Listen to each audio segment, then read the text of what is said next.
So this lesson is going to be over net ionics, which is a supplemental lesson to our notes. I've given you this packet that says net ionic equation, so I want to make sure you read through pages 1 through 3 so you can kind of see what the basis of this is. So a couple of things that you're for sure going to need to know is you're going to need to know what your strong acids and your strong bases are, because they completely dissociate 100% in water, meaning they break apart. I have those listed, as well as the strong bases. And then, of course, your soluble salts, which is going to mean you need to remember what your solubility rules are. So if you look on pages 2 and 3, I give you some of the solubility rules that we had when we did types of reactions. And then if you look at the bottom of page 2, you'll see that we have a balanced equation, a total ionic equation, and then a balanced net ionic equation.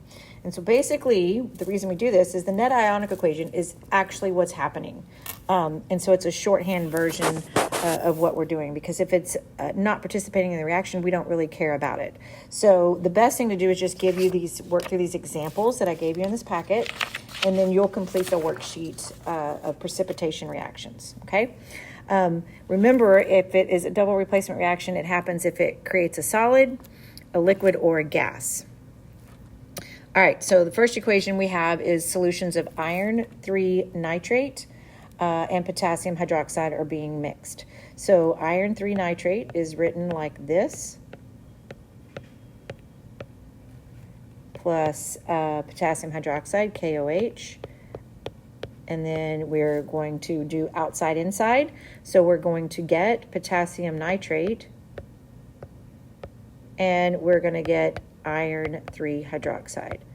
Hydroxides are only soluble if they're with group 1 or 2. So this is definitely going to be insoluble. Of course, potassium is a group 1 metal, so it's always aqueous, as is nitrates. So those are aqueous. So the first step when we look at that is if we are making a solid, then we know this reaction is going to happen. So now we need to go back and balance this equation. So that's going to take a 3 on the nitrate, potassium nitrate, and a 3 on the KOH. Okay? So that is going to be our balanced total equation, which is what we're used to doing. So the total ionic is what we're going to do is everything that's aqueous, we're going to break it apart into its ions. And so we're going to do that in pink. And so that means that iron is going to be a 3 plus. And then that gives me 3 nitrates. And then it gives me 3 potassium. And it gives me 3 also hydroxide. And then on the other side of the equation, it's going to give me, again, aqueous. It's going to be 3 potassium plus 3 nitrates. And because this is a solid, we do not break it up because it will not ionize, because it's going to precipitate out as a solid. So then I look at my balanced net ionic, and I see, okay, what appears the same on both sides, okay? And I'm going to mark those out of what appears the same on both sides. And so when I say appears on the same on both sides, I need to look at them and say, okay, are they aqueous on both sides? If they're in a different area, so like in this case, different state. So the iron is not the same. It's got an aqueous on one side and a solid on the other one. Hydroxide is not the same, because hydroxide is aqueous on one side and in a solid. So what appears the same is the 3 nitrate and the 3 potassium. So we're going to mark those out. We're going to call those something called spectator ions, and that's because they are not doing anything in this reaction. They're just kind of hanging out watching, okay? And so we don't care about them. So then our final net ionic equation is basically going to be the iron plus the 3 hydroxides, and they are going to make that solid. So that's actually what's going to be happening in that reaction. So that's the only thing we could actually do any kind of calculations for this right now, is because that's what's happening in the reaction. The rest of the things are just hanging out, watching, and swimming around in solution. So this is called the net ionic, okay? This was the balanced equation, just like what we've been doing so far. And then this is the total net ionic, which honestly we don't really care about. Now, I've been doing this for a long time, so I usually skip the middle step, the total net ionic. So for the rest of these notes, I want you to do them, but when you're doing this on the paper, if you can see it right away, then you're allowed to do that, okay? So if I looked at this equation, I would see, okay, this, oops, it just disappeared. Oh, there it goes. I would say, okay, this made the solid, so whatever made up that solid is going to be my net ionic equation. So that's kind of a shortcut way to do that, okay? So let's go ahead and do the example 2 real quick. So let me clear that slide. And then we're going to start with the total, and it says magnesium ribbon reacts with hydrochloric acid. So for example 2, magnesium ribbon is going to be a solid, so that's going to be Mg solid plus 2 HCl. Well, I already had to bounce that for you, sorry. And that's, of course, is a single replacement, so magnesium chloride, and then, of course, it's going to give me hydrogen gas, okay? So hydrochloric acid is going to be a strong acid because it's one of our strong acids.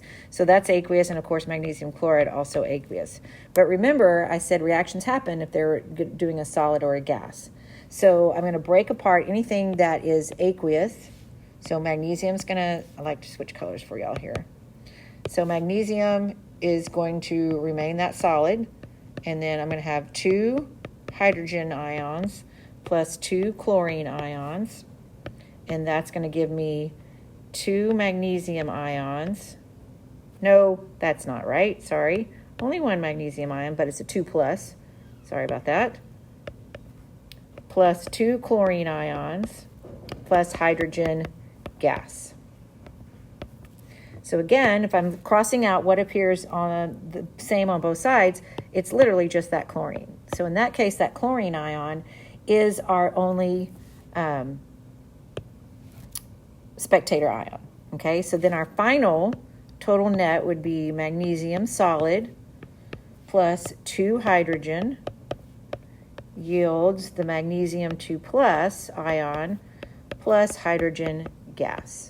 Okay, and if you go back to that, which we did in the lab when we did our gas lab, and we put the magnesium in the acid and we turned that eudiometer tube upside down and it bubbled and we produced hydrogen gas, okay? And so that's what actually was happening in there. The chlorine had nothing to do with the reaction.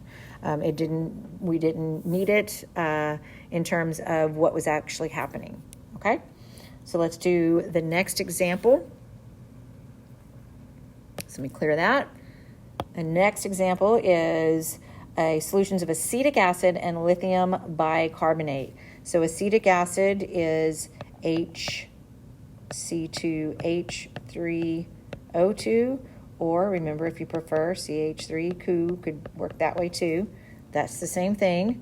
Plus lithium bicarbonate is LiHCO3, and that's going to be a double replacement, and that's going to make lithium acetate.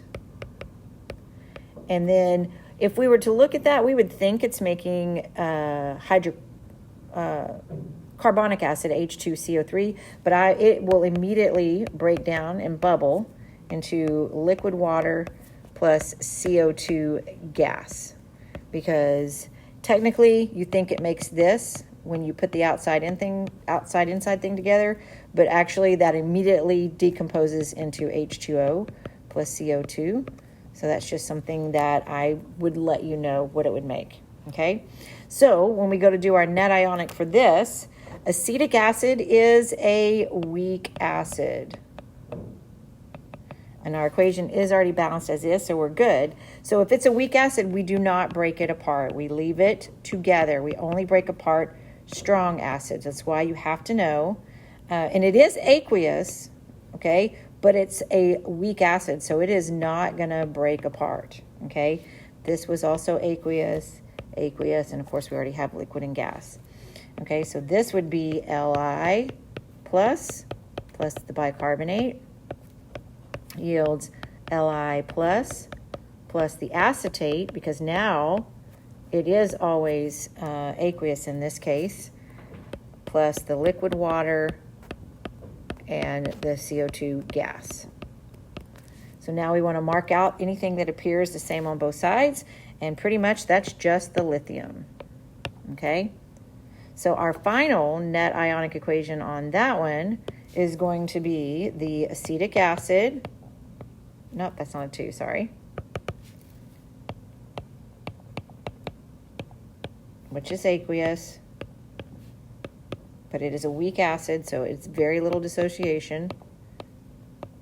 And then we're going to, from that, we're going to get H2O liquid plus CO2 gas, and then we're going to have some acetate ion. Okay, so that would be the net ionic for that. All right, and then one more, and you'll like this one. So let's do the last one. So erase that. In this case, we have magnesium chloride. So we have MgCl2 plus calcium nitrate, CaNO3, 2 of them. And when I do the outside inside there, I'm going to get magnesium nitrate plus calcium chloride. And of course, we're assuming that these are aqueous on this side.